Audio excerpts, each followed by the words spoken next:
안녕하세요. 신년 특집 복지를 말하다 박마루입니다. 얼마 전에요. 우리나라 종합복지지수 OECD 국가 34개국 중에 우리가 20에 그쳤다는 기사를 봤습니다. 그 내용을 보면요. 정말 우리 국민의 복지에 대한 열망, 욕구는 높은데 그 복지에 대한 환경은 열악하다는 반증이겠죠.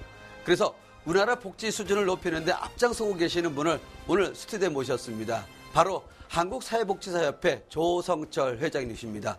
여러분 먼저 화면으로 함께 만나보시죠. 대한민국 사회복지사 자격증 소지자 60여만 명. 이 가운데 10만여 명의 사회복지사들이 지금도 전국 곳곳에서 수백만 명의 사람들을 만나며 우리 사회의 복지 수준을 높이는데 힘쓰고 있다. 이런 사회복지사들의 목소리를 대변하고 있는 한국사회복지사협회 조성철 회장. 그는 사회복지는 빵이 아닌 희망을 주는 사업이라고 말한다. 사회복지사는 단순히 가난한 사람들에게 빵을 주는 존재가 아니라 모든 국민들에게 희망을 주는 존재라고 역설하는 조성철 회장. 그에게서 우리 복지의 미래에 대한 생각을 들어본다.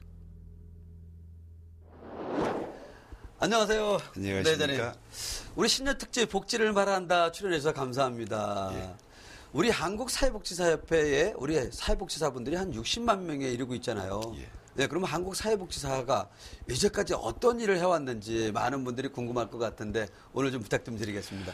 예, 우리 회원은 60만 명인데요. 네. 우리 현장에서 지금 실천하고 있는 회원은 한 10만 명으로 보고 있습니다. 네. 우리 협회는 뭐 말 그대로 우리 회원들의 어떤 권익과 또 네. 전문성 향상을 위한 여러 가지 그런 제도를 갖고 있습니다. 네. 그러나 이제 시대가 이런 복지가 화두가 되다 보니까 네. 저희들 역사를 잠깐 말씀드리면은 67년에 협회가 만들어졌고요. 네. 지금 한 47년 되죠. 네. 또 이제 우리가 협회가 우리가 크게 이제 다른 단체와 달리 주장하고 있는 것이 사회복지사로서의 윤리관을 갖고 있습니다. 네. 그 윤리관을 협회가 공적으로 대국민에게 공포했고 그 윤리에 의해서 우리가 전문 활동을 하는 곳입니다. 네.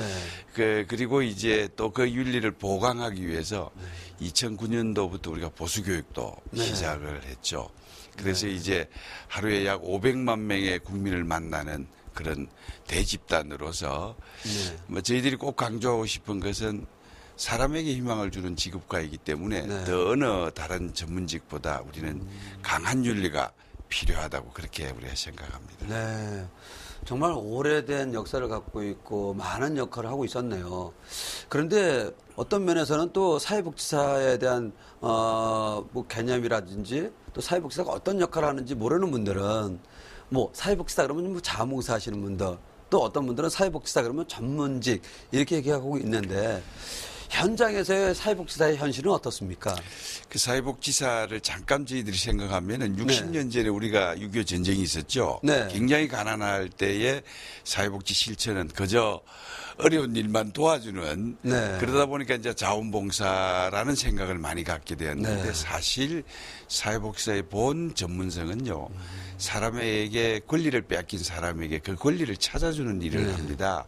우리가 돈이 있고 권리가 있고 없고 간에 사람은 이런 경쟁사회 속에 많은 탈락을 할 수가 있습니다. 네. 그들에게 새로운 재도전할 수 있는 기회를 만들어주고 그들에게 힘을 주는 말 그대로 사람에게 용기를 주고 네. 권리를 찾아주는 그런 직업과이죠. 네, 그렇군요. 그리고 우리 사회복지사 현장에서 일하시는 분들이 사실 어려운 여건에서 일하는 분들이 많이 계시거든요. 또 그게 현실이고. 그런데 우리 조성철 회장님께서 우리 사회복지사 분들의 처우 개선을 위해서 이번에 이제 법을 제정하는 데 큰 역할을 하셨습니다. 그 법이 어떤 법인지 궁금하거든요. 그 이제 우리가 복지는 정책적으로 복지라는 아젠다를 많이 쓰는데 네. 그 복지를 전달해주는 그 사람이 누구인가? 네. 그게 우리 사회복지사입니다. 네. 그러면 이 전달하는 사람들이 행복하지 아니하면은 그 행복을 어려운 사람에게 줄 수가 없죠. 네. 그래서 제가 회장 되자마자 정부에게 이 전달해주는 이 사회복지 전달 체계에 대해서 네. 정책적으로 우리가 검토를 해야 된다. 한편으로 이런 말이 예전에는 했었죠. 네. 사회복지사가 결혼해서 아기를 낳으면은 생활보호 대상자가 된다는 네. 그런 안타까운 얘기가 예전에 있었습니다. 그거는 국가의 근본적인 복지 책임을 네. 국가는 무생물이잖아요. 네, 그렇죠. 그러니까 결국은 전문가인 사회복지사에게 이 일을 맡길 수밖에 없죠. 네. 그래서 저희들은 사회복지 실천을 민과 관이라는 개념으로 보지 않습니다. 사회복지 실천은 모두 다 공익을 수행하는 대단한 일이죠. 네. 또 국가의 행복 치수가 사회복지사의 활동에 의해서 이루어지기 때문에 네. 그들이 산업사회의 임금 구조가 총 산업사회의 비례하면 65%밖에 안 됩니다.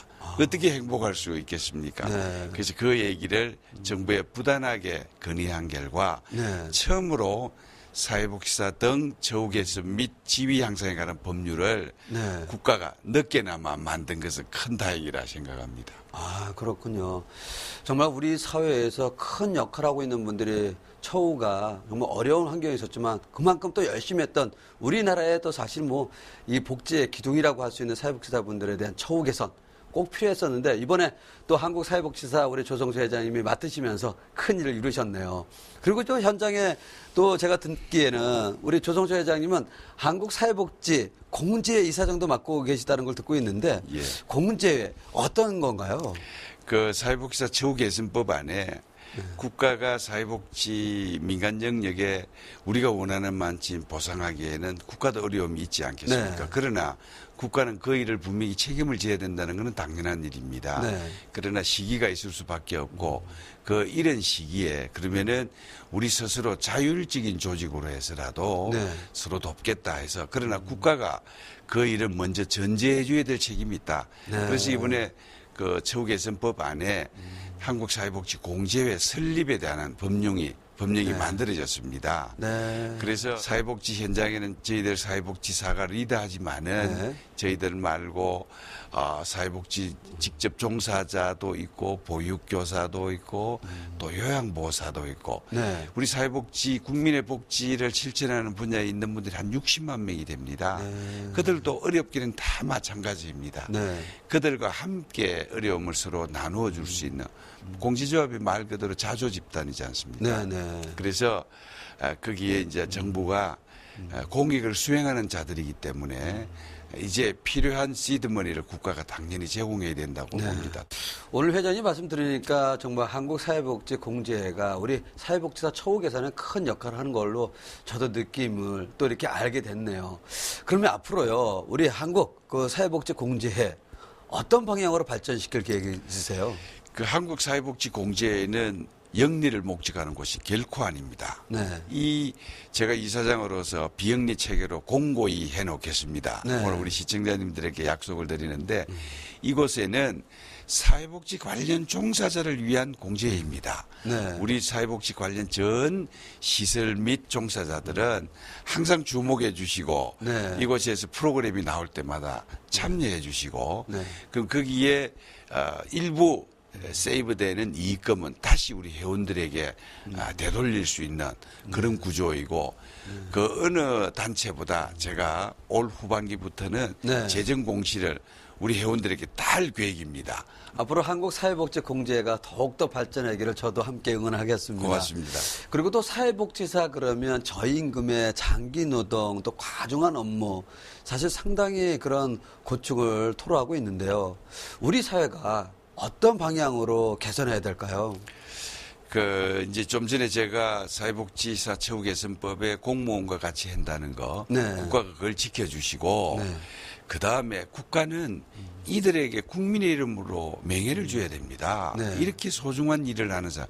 예를 들어서 이제 노인요양원에 와상 노인이 많이 오잖아요. 네. 그럼 대소변도 우리 사회복지사 등등의 요양보호사들이 다 케어합니다. 네. 쉽지 않은 일이죠. 이웃의 일본 같은 경우에는 개호보험으로 시작했지만은 결국 그들이 보호를 해주지 않습니다. 네. 외국인에 의해서 다 합니다. 그 얼마나 불행한 사회입니까? 그나마 우리나라에는 그래도 우리 국민들이 우리의 아버지 어머니들이니까 네. 우리가 참여하는데 이들에게 이제 정부는 정말 수고했습니다 하고 국민의 이름으로 훈장을 달아줄 때 그들은 정말 자기 인생에 대해서 기쁨을 갖지 아니해야 할까 이렇게 생각을 합니다. 우리 박 선생님도 네. 그 점 방송 활동하면서 말씀 좀 많이 해 주십시오. 네, 예. 열심히 노력하겠습니다. 그리고 또 현장에서 제가 이렇게 듣는 이야기 중에 하나가 사회복지사가 전문가인데 어떤 이 사회복지사에 대한 제도 또 교육에 대한 정비 이런 욕구도 있는 것 같더라고요. 어떻습니까? 그 부분에 대해서는. 참 어찌 보면 부끄러운 얘기인데 네. 지금도 1년에 한 7만 명의 우리 동료가 나옵니다. 네. 물론 공부를 해서 나오는 건 참 좋은데 이제 우리나라가 교육 팽주나 뭐 평생교육 프로그램이 많이 확대되다 보니까 이 임상교육의 가장 표상인 네. 사회복지 교육이 여러 가지 교육 제도가 좀 너무 일방적이고 좀 안타까운 게 있어서 좀 더 우리가 변별력을 높이기 위해서 제도 개선을 지금 추진 중에 있고 네. 국회에 지금 법도 일부 상정되어 있습니다.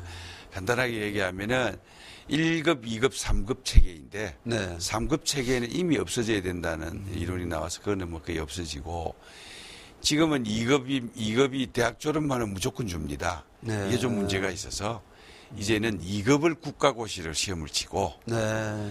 처음에는 2급, 1급을 다 국가고시를 치려 했는데 그건 또 좀 힘들 것 같아서 네. 2급은 국가고시를 치고 1급은 2급을 딴 상태에서 임상 현장에서 몇 년 이상 근무하면은 자동으로 1급을 주는 그런 제도가 합리적이지 않는가 이렇게 또 보고 있고 또 한 가지 우리가 그저 이론적 학문이 결코 아니거든요. 어떻게 케어해야 할지 그 네. 임상 학문인데 실습이 좀 적어요. 네. 그래서 저희들이 실습에 대해서 좀 많이 좀 늘리려고 하는데 조금 저희들이 한계가 있어요. 대학하고 협상이 또 돼야 되고.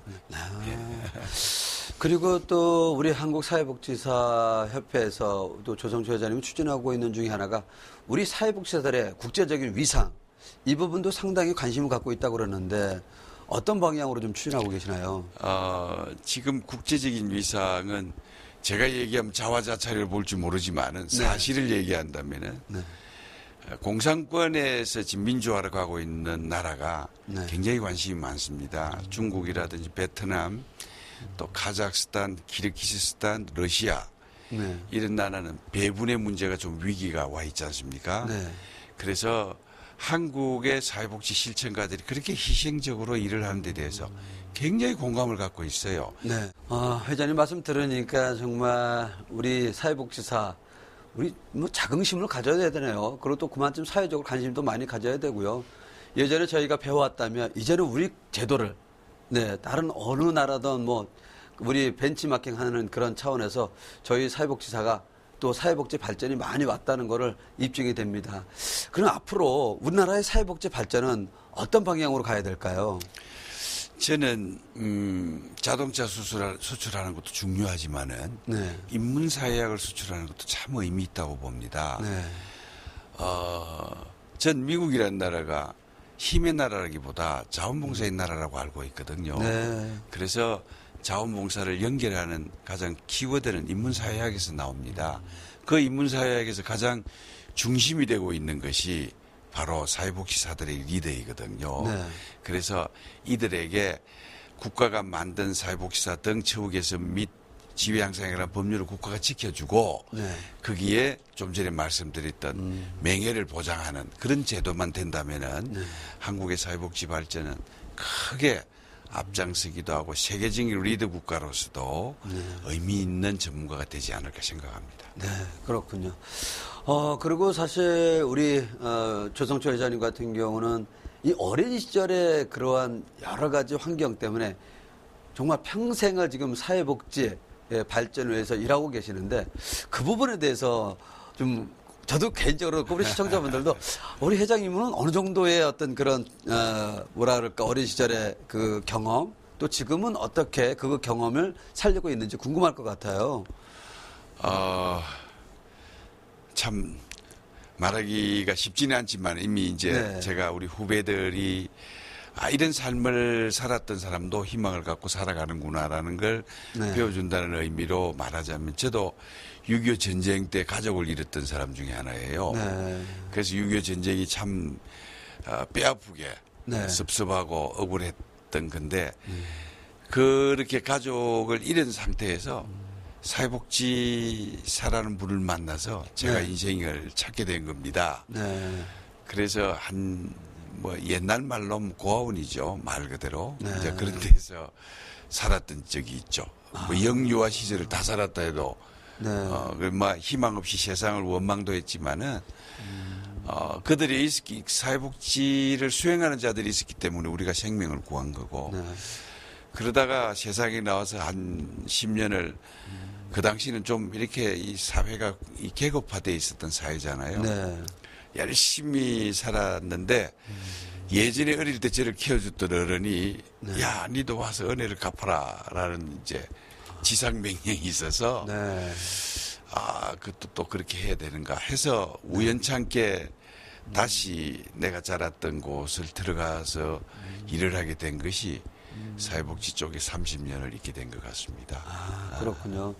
정말 모든 게 그런 것 같습니다. 본인이 겪었던 이야기, 이걸 통해서 우리 사회에 기여하고 또 그걸 통해서 우리 사회가 발전하는 모습. 오늘 조정초 회장님을 통해서 또 그 부분을 저희들이 또 알게 되고 또 깨닫게 됩니다. 또 회장님, 제가 또 여쭤보고 싶었던 부분 중 하나가 올해가 가보년 2014년. 청마해잖아요. 60년 만에 왔다고 그러는데 2014년 처음으로 추진하고 있는 사업이 있다면 어떤 게 있을까요? 제가 사회복지 실천 현장에 있으면서 네. 우리 사회복지 종사자들이 꼭 깨달아야 될 것은 자기 스스로 윤리를 통제할 수 있는 자가 되어야 된다고 봅니다. 네. 그래서 작년에 부족하지만 제가 우리나라는 이런 반부패 운동을 정치인들이 이용을 했었어요. 네. 우리 사회복지사 윤리선언문에 나오듯이 그야말로 자유의지에서 자기의 권리를 빼앗긴 자들을 위해서 우리는 헌신봉사한다 되어 있습니다. 그러기 위해서는 우리는 스스로 우리를 돌아볼 때 우리는 어떤 사람이 되어 있어야 되느냐. 그것 때문에 작년에 부패 없는 사회 만들기 국민서약운동을 우리가 하자. 네. 우리는 지금 옛날에 잘못된 일에 매몰되어 있거든요. 사회복지 실천가만 오늘부터 시작하자.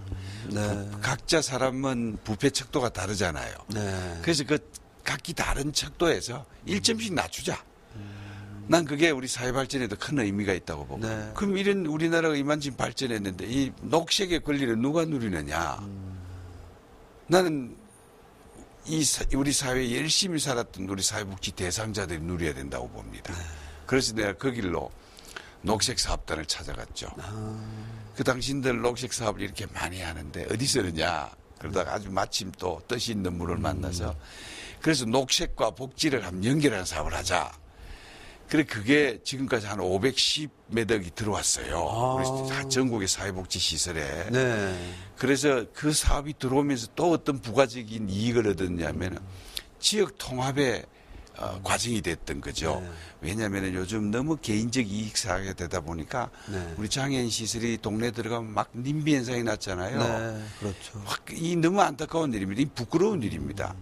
우리 모두가 결국 장애로 가고 있습니다. 네. 그래서 미국에는 비장애자라거든요. 네. 근데 우리가 내일 모레 나도 장애자가 될 사람이 어떻게 장애를 디펜스할 수 있습니까? 네. 그 어느 시설에 녹색 복지가 들어가서 담을 허물은 거예요. 거기다가 녹색을 나무를 심고 휴게소를 만들고 그 동네 사람도 찾아오고 난 이게 결국은 녹색 복지 사업이 사회 통합 사업으로 네. 크게 자리를 맺어간다. 그래서 나는 올해 우린 산림청을 나는 가는 데마다 칭찬을 합니다. 우리 박사님도 좀 칭찬해 주세요. 산림청의 분들이 녹색 복지 사업이 갖는 국민 통합의 의미는 굉장히 크다는 것을 꼭 아셔서 이 녹색 복지 사업이 좀 더 확대되는 연간 100억씩 주는데 한 200억씩 줘도 전국 시설이 아직 3% 4%도 안 돼 있습니다. 할 데가 굉장히 많아요. 이런 사업이 좀 됐으면 좋겠고, 그 다음에 우리 올해는 이제 사회복지사들이 인간관계를 중지하는 자들입니다. 네. 그래서 미국 같은 데는 사람이 있는 곳에는 사회복지사가 다 있어요. 네. 그래서 우리도 군대 가면은 군 사회복지사가 있어야 되고 또 학교 가면 학교 사회복지사가 네. 있어요. 학교에는 얼마나 지금 일탈 학생이 많습니까? 그렇죠. 네. 그들을 가르치는 선생님은 배제합니다. 우리는 가르치기 이전에 그 아이의 어려움을 나누는 자들이기 때문에 부디 학교에서 네. 우리나라 교육부에서 이런 사회복지사들을 좀 응용을 하면은 난 참 기대효과 크리라 봅니다. 네. 그래서 그 점이 좀 더 구체화되고 그게 구체화되면 산업사회복지사가 만들어지고 산업사회복지사가 선진국에는 초기 노조의 중재자입니다. 네. 우리는 이런 갈등이 너무 비용이 크잖아요. 단 한 명의 산업사회복지사가 큰 걸 막아내는 사례가 많이 있습니다. 네. 결국 갈등의 시작은 언론의 소통이 안 되는 거거든요. 그걸 중재하는 것이 저희들 사회복지사니까 이 정부가 좀 많이 좀 써먹으면은 네. 간접적인 그 발전의 영역에 크게 난 도움되리라 봅니다. 네, 오늘 조정철 회장님 말씀을 듣다 보니까 제가 오늘 강의를 듣는 것 같습니다. 정말 필요한 말씀 꼭꼭 저도 새겨 듣겠습니다. 그리고 마지막으로요, 우리 조정철 회장님에게 우리 사회복지사분들과 또한 우리 시청자분들에게 희망의 메시지 그리고 힘이 될 수 있는 응원의 메시지 부탁드리겠습니다. 복지TV 시청자 여러분, 그리고 우리 사회복지사 동지 여러분, 또 그리고 60만 우리 사회복지 관련 종사자 여러분, 여러분이 있기에 대한민국이 있습니다. 이건 사실입니다. 여러분들이 이런 사회적 경쟁 속에 일탈되어진 우리 이웃들과 함께 함으로써 우리는 미래를 만들어 간다고 봅니다. 행복은 결코 멀리 있는 것이 아닙니다. 오늘 내 친구를 칭찬해 줌으로써 그 행복은 나에게 돌아옵니다.